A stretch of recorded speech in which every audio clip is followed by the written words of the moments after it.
కార్తీక పురాణం 23వ రోజు. కార్తీక పురాణం 23వ అధ్యాయము. అగస్త్యముని పలికెను. అత్రి మునీంద్ర, పురంజయుడు యుద్ధమందు జయమొందిన తర్వాత ఏమి చేసినో నాకు తెలియచెప్పుము అని అత్రి పలికెను. శత్రుబాధారహితమైన అయోధ్య పట్టణమందు పురంజయ మహారాజు సమస్త ధనుర్ధారులలో శ్రేష్ఠుడై, ఇంద్రతుల్య పరాక్రమవంతుడై, సత్యవాదియు, సదాశుచియు, దాతయు, భోక్తయు, ప్రియవాదియు, రూపవంతుడును, అమిత కాంతియుతుడును, సమస్త యజ్ఞకర్తయును, బ్రాహ్మణ ప్రియుడును, ధనుర్వేదమందు వేదములందు శాస్త్రములందు ప్రవీణుడును, పూర్ణిమ చంద్రుడి వలె జనులకు ప్రియుడును, సూర్యుడి వలె చూడశక్యము గానివాడును, శత్రువులను శిక్షించువాడును, హరిభక్తి పరాయణుడును, బలయుతుడును, కామక్రోధ లోభ మోహ మాశ్చర్యములను వాడును, మదము జయించిన కార్తీక వ్రతము చేత పాపములన్నీయూ నశింపచేసుకొనిన వాడై ఉండెను. ఇట్లున్న పురంజయునకు విష్ణు సేవయందు బుద్ధి జనించి హరిని ఎట్లా ఆరాధింతును, ఏ దేశమందు, ఏ మాసమందు, ఏ క్షేత్రమందు సుఖముగా ఆరాధింతును ఇట్లని చింతించుచున్న రాజుకు ఆకాశవాణి ఇట్లనియే. ఓ పురంజయ, శీఘ్రముగా కావేరికి పొమ్ము. అచ్చట శ్రీరంగమను దివ్య క్షేత్రమున్నది. శ్రీరంగనాథుడు వసించి ఉన్నాడు అచ్చట. కాబట్టి సంసారచ్ఛేదమును చేయువాడగు శ్రీరంగ నిలయమని సేవించుమని చెప్పి ఊరకుండెను.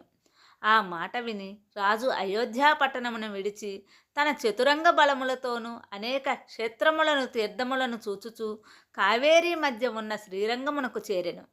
కార్తీక మాసమంతయు అచ్చట ఉండి కావేరీ మధ్యమున నివాసముగా కలవాడిన శేషశాయిలమైన విశ్వమంగళుడైన శ్రీరంగనాథ స్వామిని పూజించుచు కార్తీక వ్రతమును శాస్త్రోక్తముగా చేసెను.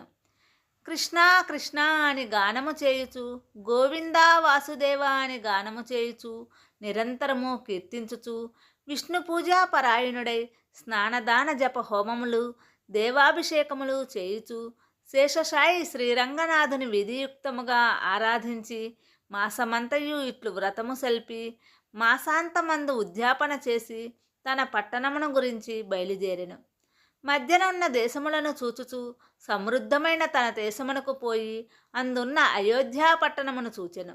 ఆ అయోధ్య అనేక రాష్ట్రములకు అలంకారమై సంతోషముతోనూ పుష్టితో కూడిన జనులు కలిగినదియు, దృఢముగా ఉన్న యంత్రములు గడియలు కలిగినదియు, అగర్తలు కలిగినదియు, గుర్రములతోనూ ఏనుగులతోనూ రథములతోనూ నిండి ఉన్నదియు, గృహ గోపురముల వెంట వీధులు కలిగినదియు, అనేక వర్ణములు గల పతాకములు కలిగినదియు, వాయువు చేత చెలింపజేయబడుచున్న పతాకములు కలదియు, అనేక భటులు కలదియు, అనేక దేశవాసులతో కూడినదై ఉండెను. అచట స్త్రీలు సుందరములుగాను, హంసల వలె, ఏనుగుల వలె నడుచువారును, విశాల నేత్రములు కలవారును, సన్నని నడుము కలవారును, మంచి వస్త్రములు కలవారును, సమస్త భూషణభూషితులుగా ఉండిరి. సౌందర్యముతోనూ లావణ్యముతోనూ కూడి ఉన్నవారును, నిత్యానంద యుక్తులు, మధోన్మతులను, సమస్త స్త్రీగుణ భూషితులై చూడుటలోను నిపుణులను, మాట్లాడుటలోను బహునేర్పరులై సభలలోను రాజమార్గములలోను రచ్చలలోనూ ఆటలాడుచుండురి వాడి ఉండిరి.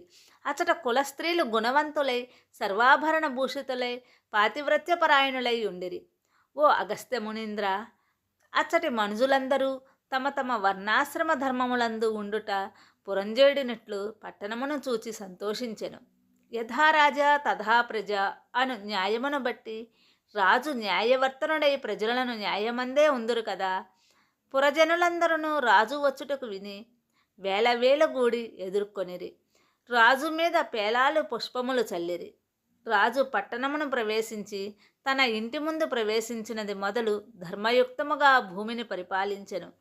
తరువాత కుమారులు మనుమలు కలవాడే అనేక భోగములు అనుభవించి చివరికి కుమారునికి రాజ్యభారమును అప్పగించి తన భార్యతో కూడా వనమునకు పోయి వానప్రస్థాశ్రమమును అవలంబించి కార్తీక వ్రతమును విడువక చేయుచు హరిభక్తిని స్థిరముగా చేసి దాని చేత వైకుంఠలోకవాసి అయి సుఖముగా ఉండెను.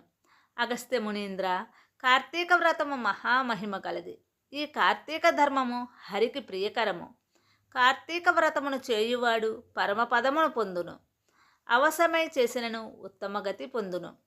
సమస్త సౌఖ్యములను ఇచ్చునదియు కలికల్మష నాశనకారియు అయిన కార్తీక వ్రతమును చేయుని మనుష్యుడు దుఃఖమును పొందును. హరిభక్తియుక్తుడై శుచితో ఈ అధ్యాయమును వినువాడు సమస్త పాతకములను నశింపచేసుకొని పునరావృతి రహితమైన మోక్షమును పొందును.